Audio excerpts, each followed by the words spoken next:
तो भाई लोग कैसे हो। आज मैं आप लोग के लिए लेके आया हूँ मैं देशद्रोही हूँ। चलिए कहानी स्टार्ट करते हैं। नवलगढ़ का प्रधानमंत्री, ओह इतनी सुंदर कन्या, लगता है जैसे अप्सरा ही स्वर्ग से पृथ्वी पर उतर आई है। वह घोड़े से उतरा। सुंदरी तुम कौन हो? मेरा नाम रुकमा है, मैं सिगोरा कबीले के सरदार साकू की बेटी हूँ। रुकमा, मैं तुम्हारे पिता से मिलना चाहता हूँ। तो आइए मेरे पीछे पीछे चले आइए, मैं अपने कबीले की ओर ही जा रही हूँ। रुकमा प्रधानमंत्री मालदेव को ले अपने पिता सरदार साकू के पास पहुंची। सरदार, तुम्हारी बेटी रुकमा के रूप ने मुझ पर जादू सा कर दिया है। मैं तुम्हारी बेटी से विवाह करना चाहता हूँ। नवलगढ़ के प्रधानमंत्री मालदेव, यह तो हमारे लिए गौरव की बात है। हम इस विवाह के लिए तैयार हैं। तब कबीले के रस्मों रिवाज के अनुसार उसी समय प्रधानमंत्री मालदेव व रुकमा का विवाह हो गया। विवाह के पश्चात मालदेव रुकमा को विदा कराकर नवलगढ़ अपने महल में ले आया। रुकमा, आज से तुम इस महल और हमारे हृदय की स्वामिनी हो। यह सुन रुकमा ने शर्मा कर दृष्टि झुका ली। उस रात मालदेव ने रुकमा से कहा, रुकमा, हमारे यहाँ नवविवाहित वधू को मुंह मांगी मुंह दिखाई दी जाती है। मांगो, तुम्हें मुंह दिखाई में हमसे क्या चाहिए? मैं जो भी मुंह दिखाई में मांगूंगी क्या वह मुझे मिलेगा स्वामी? हाँ रुकमा, तुम्हें वह अवश्य मिलेगा। तुम मांग कर तो देखो। यदि ऐसी बात है तो स्वामी, मुझे इस बात का पहले वचन दीजिए कि मैं मुंह दिखाई में आपसे जो भी मांगूंगी आप हर हाल में मुझे वह देंगे। रुकमा, मैं तो पहले ही इस बात को तुमसे कह चुका हूँ, फिर भी तुम कहती हो तो मैं तुम्हें मुंह दिखाई देने का वचन देता हूँ। तत्पश्चात अब बताओ रुकमा, तुम्हें मुंह दिखाई में ऐसी क्या वस्तु चाहिए जिसे प्राप्त करने के लिए तुमने हमसे 3 वचन भरवाए हैं? यह कहकर मालदेव ने रुकमा के सम्मुख 3 बार वचन भरे। सुनिए स्वामी, मुझे मुंह दिखाई में नवलगढ़ की महारानी का पद चाहिए। रुकमा, क्या बक रही हो? ऐसा भला कैसे हो सकता है? अब तुम हमारी पत्नी हो, तुम नवलगढ़ की महारानी कैसे बन सकती हो? लगता है स्वामी, आप मेरे कथन का मर्म नहीं समझे। स्वामी, मैं आपकी पत्नी रहते हुए ही नवलगढ़ की महारानी बनना चाहती हूँ। ओह, तुम्हारे कहने का यह मतलब है? हम तो कुछ और ही समझे थे। मालदेव सोच में पड़ गया। कुछ देर सोचने के पश्चात, रुकमा, इसके लिए हमें नवलगढ़ के राजा नवल सिंह से बगावत करनी पड़ेगी। जब हम नवलगढ़ के राजा बनेंगे तभी तुम नवलगढ़ की महारानी बन पाओगी। सो तो है स्वामी। रुकमा, हम महाराज नवल सिंह के विरुद्ध षड्यंत्र कैसे रच सकते हैं? वे तो बहुत भले व्यक्ति हैं। नहीं, यह हमसे नहीं होगा स्वामी। एक राजपूत के दिए वचन झूठे हो जाएंगे। ओह रुकमा, तुमने तो हमें बड़ी विचित्र उलझन में डाल दिया है, समझ नहीं आ रहा करें तो क्या करें। मालदेव अजीब उलझन में पड़ गए। बहुत देर तक सोचने के पश्चात, ठीक है रुकमा, हम वचनहारी नहीं होंगे। हम तुम्हें नवलगढ़ की महारानी बनाएंगे, लेकिन इस कार्य को पूरा करने के लिए हमें 6 माह का समय चाहिए। ठीक है स्वामी, मैं तुम्हें 6 माह का समय देती हूँ। यदि आप अपना वचन पूरा कर पाए तो ठीक, वरना मैं 6 माह पश्चात अपने कबीले में वापस लौट जाऊँगी। रुकमा, हम तुम्हें कबीले में वापस लौटने की नौबत नहीं आने देंगे। ठीक है स्वामी, मैं आपके कथन पर विश्वास किए लेती हूँ। ठीक है रुकमा, हम आज से ही कोशिश करते हैं। यह कह मालदेव उठा और शयन कक्ष से बाहर निकल गया। कक्ष से बाहर आ वह सोचने लगा, नवलगढ़ की प्रजा महाराज नवल सिंह को बहुत चाहती है। हमें बहुत सोच समझकर महाराज पर हाथ डालना होगा ताकि नवलगढ़ की प्रजा हम पर किसी प्रकार का संदेह न कर सके। इसी प्रकार के सोच विचार में मालदेव की वह रात्रि बीती। अगले दिन जब वे रुकमा को अपना महल दिखा रहा था, स्वामी ये किसका चित्र है? रुकमा, ये मेरी दिवंगत पत्नी व बेटी का चित्र है। आज से 15 वर्ष पूर्व एक समुद्री तूफान में ये दोनों हमसे बिछड़कर समुद्र की उफनती लहरों में समा गए थे। यह कहते कहते मालदेव के चेहरे पर दुख का छाया फैल गया। यह देख स्वामी, बीती यादों को सीने में लगाए रखना बुद्धिमानी नहीं है। अब मैं तुम्हारी पत्नी हूँ, इस चित्र को उखाड़कर इस स्थान पर मेरा चित्र लगाइए। ठीक है रुकमा, ऐसा ही होगा। 2 दिन पश्चात, अब तो खुश हो रुकमा? हाँ स्वामी। मालदेव रुकमा के रूपवास में आखंड डूब गए थे। रुकमा जो कहती वे सहर्ष उसे पूरा करने को तैयार हो जाते। इस प्रकार पूरा 1 माह बीत गया। 1 माह बीत गया और हम अभी तक महाराज नवल सिंह के अपदस्थ करने की कोई उपयुक्त योजना नहीं बना पाए हैं। क्या हमें रुकमा के सम्मुख लज्जित होना पड़ेगा? नहीं नहीं, हम ऐसा कदापि नहीं होने देंगे। एक दिन, प्रधानमंत्री जी, अब हम बूढ़े हो गए हैं, इसलिए सोच रहे हैं कि नवलगढ़ का राजपाट अब राजकुमार धवल सिंह को सौंप दिया जाए। विचार उत्तम है महाराज। राजकुमार अब इस जिम्मेदारी को संभालने के योग्य हो गए हैं। हम इस पूर्णिमा को युवराज का अभिषेक कर देना चाहते हैं। पूर्णिमा के अभी 15 दिन शेष है। मैं आज से ही युवराज के राज्याभिषेक समारोह की तैयारियां प्रारंभ करवाए देता हूं महाराज।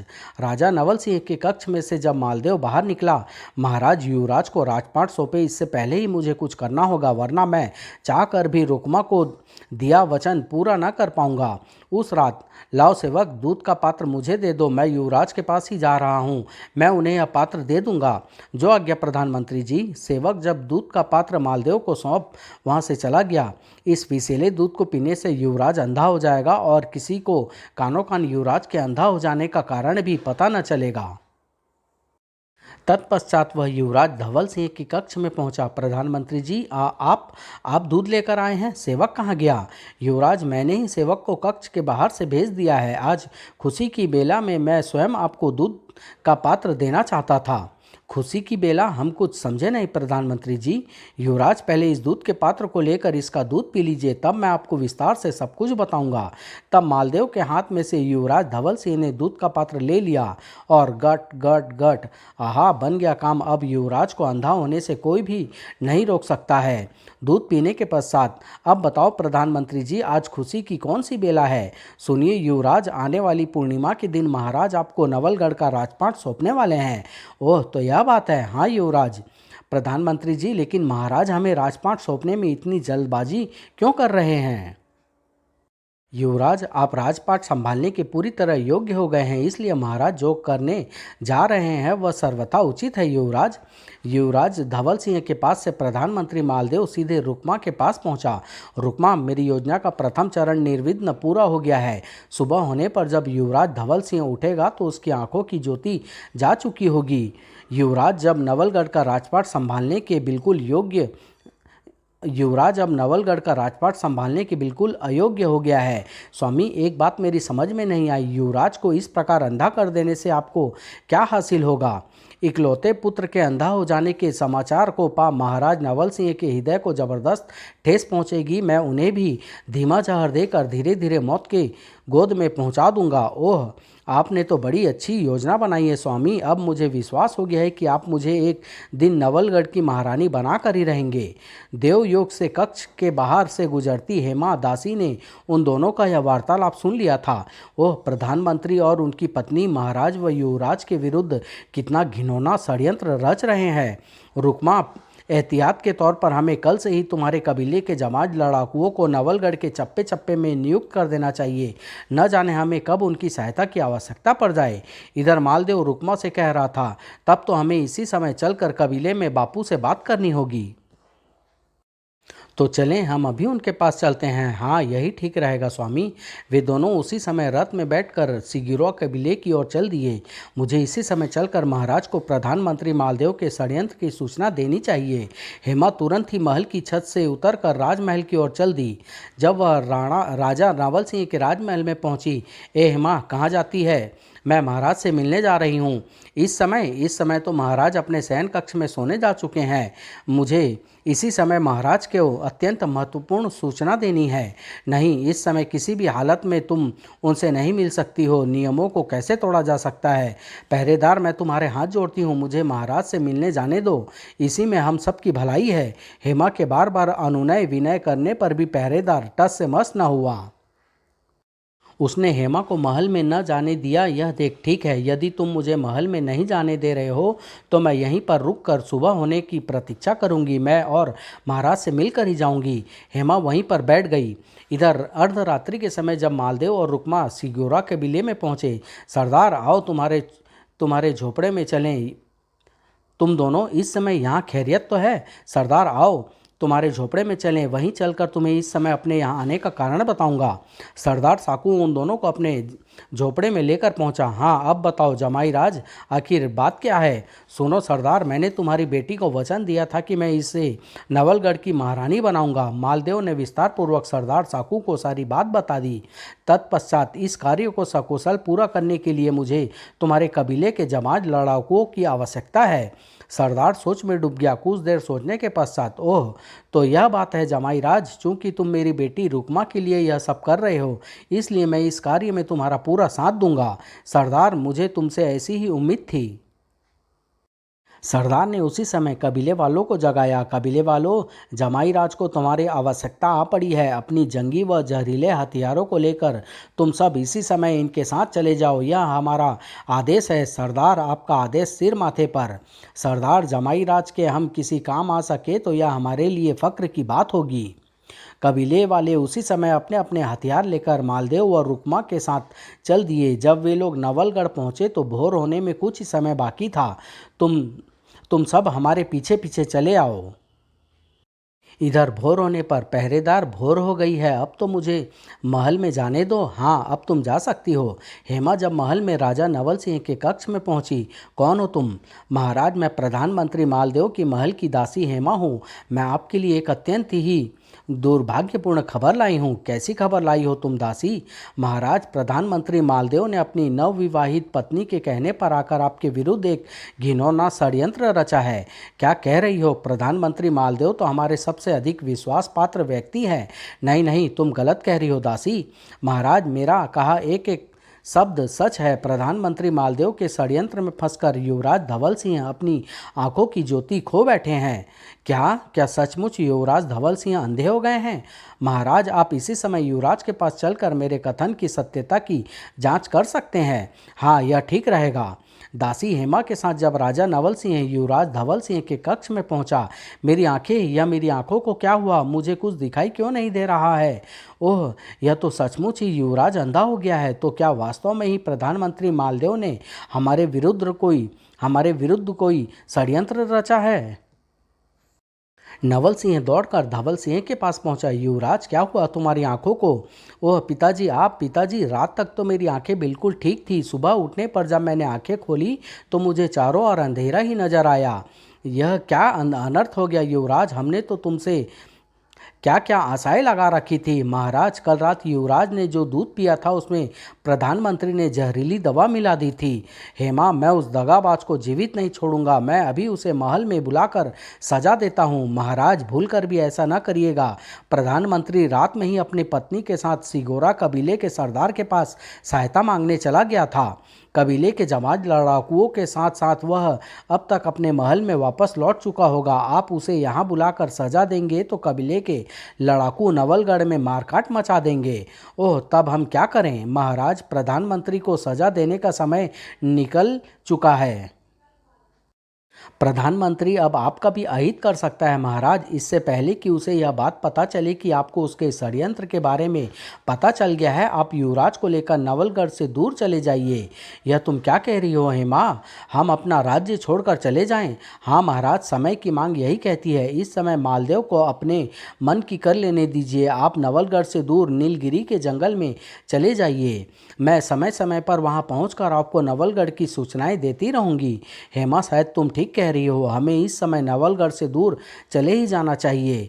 तब नवलगढ़ ने उस कक्ष की दीवार में बने गुप्त द्वार पर 5 बार दस्तक दी। गुप्त द्वार खुलते ही सुरंग में खड़े घोड़े पर नवल सिंह ने युवराज धवल सिंह को बैठाया और हेमा, हम नीलगिरी के वन में तुम्हारे आने की प्रतीक्षा करेंगे। जी महाराज, मैं जल्दी ही वहां आपके पास आऊंगी। तब नवल सिंह ने घोड़े को एड़ लगा दी। भगवान, महाराज व युवराज की रक्षा करना। हेमा भारी मन से वहां से लौट आई। इधर मालदेव रुक्मा से कह रहा था, रुक्मा, अब मैं राजमहल में जाकर देखता हूँ कि वहाँ का वातावरण कैसा है। अब तक युवराज के अंधे हो जाने की सूचना महाराज को मिल चुकी होगी, इसलिए मुझे महल में जाकर महाराज के सम्मुख संवेदना प्रकट करनी चाहिए। आप ठीक कह रहे हैं स्वामी। मालदेव राजमहल में पहुंचा तो चारों ओर एक हड़कंप सा मचा हुआ था। उसने एक सेवक से उसका कारण पूछा।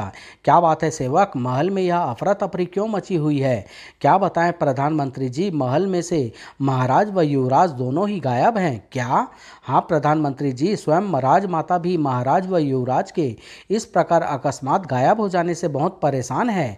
ओह, यह तो बहुत बुरी खबर सुनाई तुमने। वह उसी समय राजमाता बिसल देवी के पास पहुंचा। राजमाता, यह मैंने क्या सुना है? हाँ प्रधानमंत्री जी, न जाने वे दोनों बिना बताए इस प्रकार कहाँ चले गए हैं। युवराज के कक्ष में बने गुप्त रास्तों का द्वार खुला पड़ा है। शायद वे दोनों उसी गुप्त रास्ते से कहीं चले गए हैं। इसका मतलब यह है कि महाराज व युवराज को मेरे षड्यंत्र की भनक पड़ गई, तभी तो वे दोनों इस प्रकार चोर दरवाजे से गायब हो गए। लेकिन उन्हें मेरे षड्यंत्र की जानकारी हुई कैसे?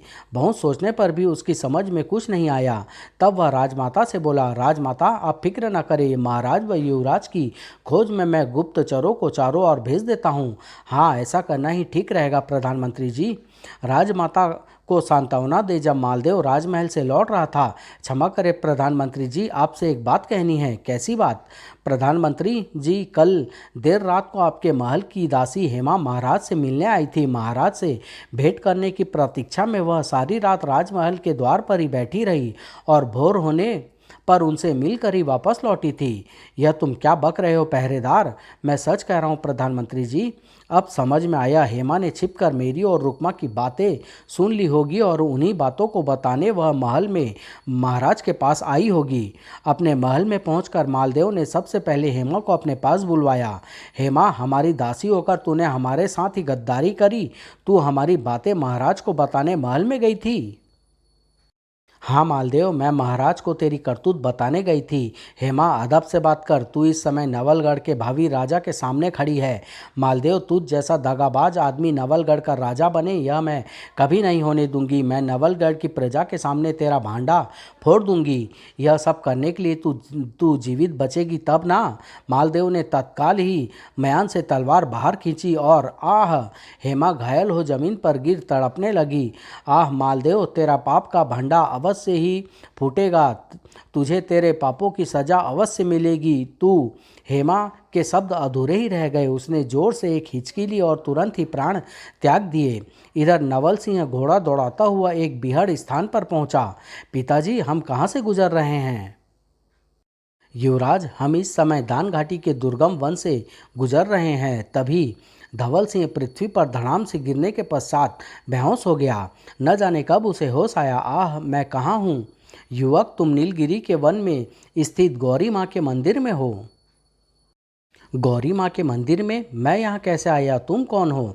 मेरा नाम तापसी है युवक। कल मैं वन से गुजर रही थी तो तुम्हें वहाँ बेहोश पड़े पाया। पास ही सुंदर घोड़ा खड़ा था। उस घोड़े पर तुम्हें लाद कर मैं यहाँ ले आई। तुम्हें कल से अब होश आया है। ओह तापसी, क्या तुम्हें दान घाटी में मेरे अलावा और कोई भी मिला था? नहीं, और तो मुझे कोई उस वन में नहीं दिखाई दिया था। तो पिताजी कहाँ गए? कहीं वे गंभीर रूप से घायल तो नहीं हो गए? मेरा नाम युवक, तुम कौन हो? तुम उस वन से होकर कहाँ जा रहे थे? मेरा नाम धवल सिंह है तापसी। जिस घोड़े को तुम मेरा घोड़ा समझ रही हो वह मेरा नहीं है। यह तुम क्या कह रहे हो? वह घोड़ा तुम्हारा नहीं है? नहीं, वह घोड़ा मेरा नहीं। तुम ही सोचो, एक अंधा व्यक्ति भला कैसे घुड़सवारी कर सकता है? तुम अंधे हो? हाँ तापसी, मेरी इन आंखों में उजाले के बजाय अंधेरा ही अंधेरा भरा हुआ है। धवल सिंह ने तापसी से अपना असली परिचय पूरी तरह से छिपा लिया था। ओह, यह तो कुदरत ने तुम्हारे साथ बहुत बड़ा अन्याय किया है। अच्छा यह बताओ, अब तुम कहाँ जाओगे? कोई ठिकाना हो तो तुम्हें बताऊं भी। इस दुनिया में मेरा कोई ठिकाना नहीं है। कुछ सोचकर तापसी ने उससे कहा, धवल सिंह, इस दुनिया में मेरा भी कोई नहीं है और तुम्हारा भी कोई नहीं है। क्यों ना हम दोनों एक दूसरे का सहारा बन जाए? मैं तुम्हारे का मतलब नहीं समझा तापसी। मेरे कहने का मतलब यह है कि तुम यहीं पर ही क्यों नहीं रुक जाते? यहाँ मैं तुम्हारी देखभाल करूँगी। मुझे तापसी का प्रस्ताव मान लेना चाहिए। दासी हेमा ने इसी वन में आकर मिलने को कहा था। क्या पता पिताजी महाराज भी मुझे खोजते हुए इस वन में आ पहुँचे। यह सोच ठीक है तापसी, मुझे तुम्हारा प्रस्ताव स्वीकार है। धवल सिंह वही मंदिर में तापसी के पास रुक गया। इधर नवलगढ़ में राजमाता गुप्तचरों के द्वारा मैंने महाराज नवल सिंह व युवराज धवल सिंह की चारों ओर दूर दूर तक खोज करवाई, पर वे दोनों कहीं पर न मिले। प्रधानमंत्री, हमें लगता है कि वे दोनों अब इस दुनिया में नहीं हैं। शुभ शुभ बोलिए राजमाता, यह आप क्या कह रही हैं?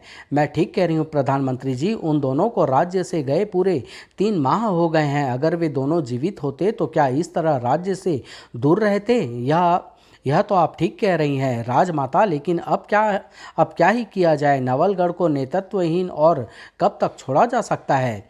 हम भी कई दिनों से इसी विषय में सोच रहे हैं प्रधानमंत्री जी। चूंकि तुम नवल सिंह के सबसे विश्वास पात्र थे, इसलिए हम चाहते हैं कि तुम नवलगढ़ की राजगद्दी संभालो। राजमाता, आपने मुझे इस योग्य समझा, इसके लिए मैं आपका आभारी हूँ। प्रधानमंत्री जी, आप आज ही राजपुरोहित से मिलकर अपने राज तिलक का शुभ मुहूर्त निकलवा लीजिए। मालदेव को मुंह मांगी मुराद मिल गई थी। वह प्रसन्न मन राजमाता के पास से लौटा। उधर वन में इतने माह बीत गए, दासी हेमा इस लंबे अरसे में एक बार भी हमसे मिलने यहाँ क्यों नहीं आई?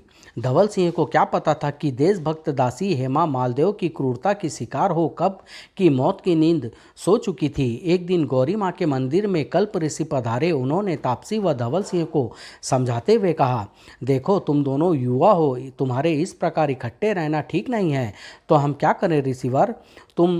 तब तुम दोनों को आपस में विवाह कर लेना चाहिए।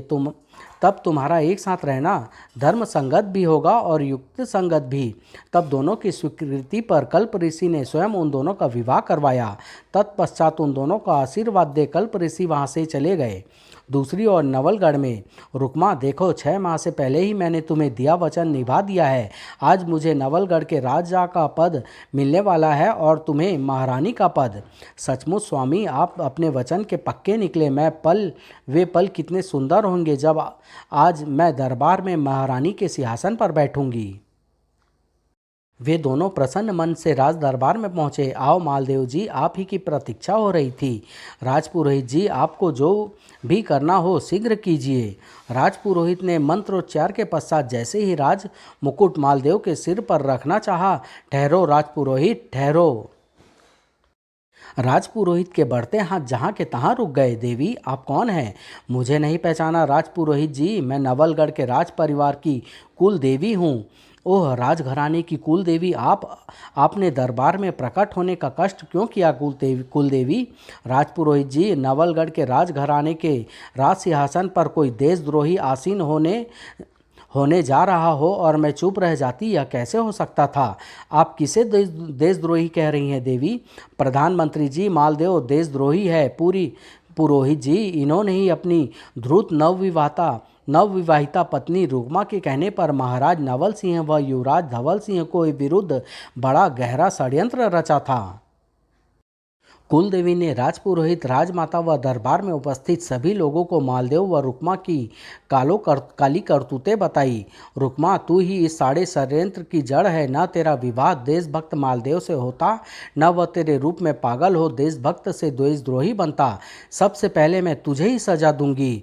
अगले ही पल आह रुक्मा! तत्पश्चात दरबार में उपस्थित मेरे कबीले के जमाज लड़ाकुओं, नवलगढ़ के लोगों पर कहर बनकर टूट पड़ो। रुक्मा मेरी बेटी। रुक्मा पल भर में ही आग की लपटों में जल राख की ढेरी में बदल गई। सरदार साकू का हुक्म पाते ही कबीले के जबान लड़ाकू दरबार में कूद पड़े। तब कुल देवी ने रुक्मा की तरह ही उन्हें भी आग में जला डाला। ओह, कुल देवी ने तो सारे लड़ाकुओं को जला डाला। तब कुल देवी ने सरदार साकू से कहा, सरदार, तुम अपनी पुत्री व अपने जबान लड़ाकुओं का अंजाम तो देख ही चुके हो। तुम्हारी भलाई इसी में है कि तुम इसी समय अपने कबीले में वापस लौट जाओ, वरना मैं तुम्हें भी नहीं बख्शूंगी। तब सरदार साकू चुपचाप दरबार से निकल गया। अब कुल देवी ने प्रधानमंत्री मालदेव से कहा, मालदेव, तुझे मैं ऐसी अनोखी सजा दूंगी जैसी सजा आज तक किसी आस्तीन के सांप को न मिली होगी। मैं देशद्रोही हूँ मालदेव। मैंने तेरे मस्तक पर कभी न मिटने वाले शब्दों से तेरी सजा लिख दी है। जा, अब तू नवलगढ़ की सीमा से दूर चला जा और कभी भूल कर भी इधर का रुख न करना। कुल देवी का आदेश पा मालदेव बोझिल कदमों से दरबार से बाहर निकल गया। तब राजमाता ने कुल देवी से कहा, कुल देवी, यह सब तो हुआ, अब तुम यह बताओ कि नवल सिंह व धवल सिंह कहाँ है? बिसल देवी, आने वाले समय में जो भी होगा शुभ होगा। कुछ समय के लिए तुम्हें ही राजपाट संभालना होगा। तत्पश्चात नवलगढ़ के राजवंश की बेल भी आगे बढ़ेगी और नवलगढ़ के राज सिंहासन को उसका उचित वारिस भी मिलेगा। ठीक है कुल देवी, मैं आपके आदेश का पालन करूंगी। कुल देवी राजमाता बिसल देवी को आशीर्वाद दे अंतर्ध्यान हो गई। इधर मालदेव नवलगढ़ से बहुत दूर पहुंच चुका था। बहुत बुरी तरह थक चुका हूँ, अब आगे बढ़ने की और सामर्थ्य नहीं रही। क्यों ना आज की रात इसी नगर में रुक कर गुजारूं। यह सोच वह एक घर के बाहर पहुँचा। मैं परदेसी हूँ, क्या आज की रात मुझे आपके यहाँ आश्रय मिल सकता है? तुम्हारे मस्तक पर मैं देशद्रोही हूँ लिखा है, इसका मतलब है तुम किसी देश से निकाले देशद्रोही हो। देशद्रोही को भला कौन अपने घर में पनाह देगा? जाओ, भाग जाओ यहाँ से। उसने मस्तक पर लिखे शब्दों को पढ़कर नगर में किसी ने भी उसे आश्रय नहीं दिया। बच्चे पत्थर लेकर उसको मारने लगे। देशद्रोही, मारो देशद्रोही को, देशद्रोही। जैसे तैसे गिरता पड़ता वह एक वन में पहुंचा। आह, यह कैसे दिन देखने पड़ रहे हैं मुझे। ऐसी दुर्गति की तो मैंने स्वप्न में भी कल्पना नहीं की थी। मालदेव लोगों की नज़रों से छिपता छिपाता इसी तरह भूखा प्यासा 1 माह तक वनों में भटकता रहा। एक दिन लगता है यह किसी ऋषि का आश्रम है। मुझे आश्रम में चलकर आश्रम के स्वामी से सहायता मांगनी चाहिए। यह सोच मालदेव आश्रम के द्वार की ओर बढ़ गया। वह आश्रम कल्प ऋषि का था। मालदेव को देख वे मुस्कुराकर बोले, आओ मालदेव आओ। ऋषिवर, आप मेरा नाम जानते हैं? मालदेव, मैं तेरे बारे में सब कुछ जानता हूँ, तेरी पत्नी व बेटी के विषय में भी जानता हूँ। क्या कहा ऋषिवर, आप मेरी पत्नी व बेटी के विषय में सब कुछ जानते हैं? हाँ मालदेव, उस समुद्री दुर्घटना में तेरी पत्नी तो काल की भेंट चढ़ गई थी, लेकिन तेरी बेटी आज भी जीवित है। मेरी बेटी जीवित है? ऋषिवर, मेरी बेटी कहाँ है इस समय?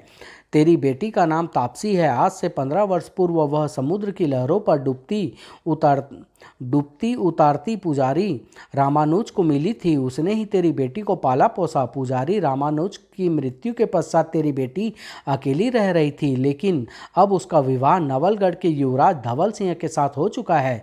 मेरी बेटी का विवाह युवराज धवल सिंह के साथ हो चुका है, लेकिन वे तो अंधे हो गए थे। धवल सिंह को अंधा भी तो तूने ही किया था मालदेव। ऋषिवर, सचमुच मैंने घोर अपराध किया है। मेरे अपराध की सजा मेरे मस्तक पर लिखी जा चुकी है। फिर भी क्या कोई ऐसा उपाय है जिसकी करने से मुझे मुक्ति मिले? उपाय तो है मालदेव, पर वह है कठिन। तू उस उपाय को कर नहीं सकेगा। ऋषिवर, आप कृपा कर वह उपाय मुझे बताइए। तो सुन, तूने धवल सिंह को अंधा किया है। तुझे अपनी आंखों की ज्योति धवल सिंह को दान में देनी होगी। मैं इसके लिए तैयार हूँ, पर पहले मैं अपनी एक इच्छा पूरी कर लेना चाहता हूँ। कौन सी इच्छा? ऋषिवर, अंधा होने से पहले मैं एक नज़र अपनी खोई हुई बेटी को देखना चाहता हूँ। ठीक है, तुम अपनी यह इच्छा पूरी कर सकते हो ऋषिवर। तब तब आप मुझे जल्दी से वहाँ ले चलिए जहाँ मेरी बेटी है। तब कल्प ऋषि मालदेव को नीलगिरी वन में ले गए। मालदेव, वह रही तुम्हारी बेटी तापसी। ओह, यह है मेरी खोई हुई बेटी। मालदेव बहुत देर तक प्यार भरी निगाहों से तापसी को देखता रहा। तत्पश्चात ऋषिवर, अब मैं अपनी आंखों की ज्योति दान करने के लिए तैयार हूँ। तब कल्प ऋषि ने मंत्रोच्चार करते हुए कमंडल का जल मालदेव की आंखों पर छिड़का। उधर फल खाता हुआ धवल सिंह हर्ष से चिल्ला उठा, आहा, मैं देख सकता हूँ, मेरी आंखों की ज्योति लौट आई है। क्या क्या आपको दिखाई देने लगा है स्वामी? इधर मालदेव कल्प ऋषि से कह रहा था, ऋषिवर, आंखों की ज्योति दान करने के पश्चात मैं अंधा तो हो गया हूँ, अब क्या मैं अपनी खोई हुई बेटी से मिल भी सकता हूँ? मालदेव, तुमसे मिलकर उसे यही पता चलेगा कि वह एक देशद्रोही की बेटी है। ऐसी अवस्था में तुम उसकी नज़रों से गिर जाओगे और स्वयं तापसी को भी ग्लानि होगी। क्या तुम ऐसा चाहते हो? नहीं ऋषिवर, नहीं, मैं ऐसा कदापि नहीं चाहता। तो फिर अपनी बेटी से मिलने की इच्छा त्याग दो, इसी में तुम्हारी बेटी की भलाई है। ओह मैं भी कैसा हद भागा हूँ ऋषिवर। मालदेव, अब तुम कुछ देर यहीं रुको, मैं युवराज धवल सिंह से मिलकर अभी आता हूँ। मालदेव को वहीं छोड़ कल्प ऋषि मंदिर की ओर बढ़ गए। जब वे गौरी मंदिर में पहुँचे, ऋषिवर, आप बड़े अच्छे अवसर पर आए हैं। मेरी स्वामी की आंखों की रोशनी वापस लौट आई है। अच्छा, यह तो बड़ी खुशी की बात है। दोनों को आशीर्वाद देते हुए कल्प ऋषि ने धवल सिंह से कहा, धवल सिंह, तुमने बहुत अज्ञातवास काट लिया। अब तुम नवलगढ़ वापस जाकर अपना राजपाट संभालो। राजपाट? यह आप क्या कह रहे हैं? तापसी, तुम्हारा पति कोई साधारण व्यक्ति नहीं है, यह नवलगढ़ का युवराज है। तापसी ने आश्चर्य से धवल सिंह की ओर देखा तो उसने सहमति में गर्दन हिलाई। धवल सिंह ने निराशा से कल्प ऋषि की ओर देखा। ऋषिवर, आप मेरा क्यों मजाक उड़ा रहे हैं? नवलगढ़ पर तो मालदेव ने अपना कब्जा कर लिया है, मैं वहां कैसे जा सकता हूं? धवल सिंह, मालदेव को उसकी करनी का फल मिल चुका है। तो कल्प ऋषि ने विस्तार पूर्वक धवल सिंह को कुल देवी द्वारा मालदेव की तबाही की दास्तान बताई। तत्पश्चात धवल सिंह, मालदेव के षड्यंत्र के कारण नवलगढ़ से भागते समय महाराज नवल सिंह तो खाई में गिरकर कब से मर चुके हैं, इसलिए अब तुम नवलगढ़ जाकर अपना राजपाट संभालो। जो आज्ञा ऋषिवर। तब धवल सिंह व तापसी के पास से धवल सिंह व तापसी के पास से कल्प ऋषि मालदेव के पास पहुँचे। अच्छा मालदेव, अब मैं चलता हूँ। ऋषिवर, मुझे छोड़कर आप कहाँ जाते हैं? मुझ अंधे की लाठी तो अब आप हैं। मुझे अपना शिष्य बना लीजिए। आपके सानिध्य में रहकर अब मैं अपना शेष जीवन गुजारना चाहता हूँ। यह तो खुशी की बात है मालदेव। यह कह कल्प ऋषि ने अंधे मालदेव को हाथ पकड़ा और वहाँ से अपने आश्रम की ओर चल दिए।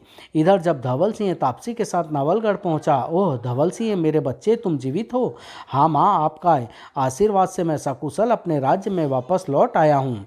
धवल सिंह के लौट आने का समाचार सुन नवलगढ़ की प्रजा में हर्ष की लहर दौड़ गई। फिर पूरे राजकीय सम्मान के साथ धवल सिंह का राज्याभिषेक किया गया। समाप्त।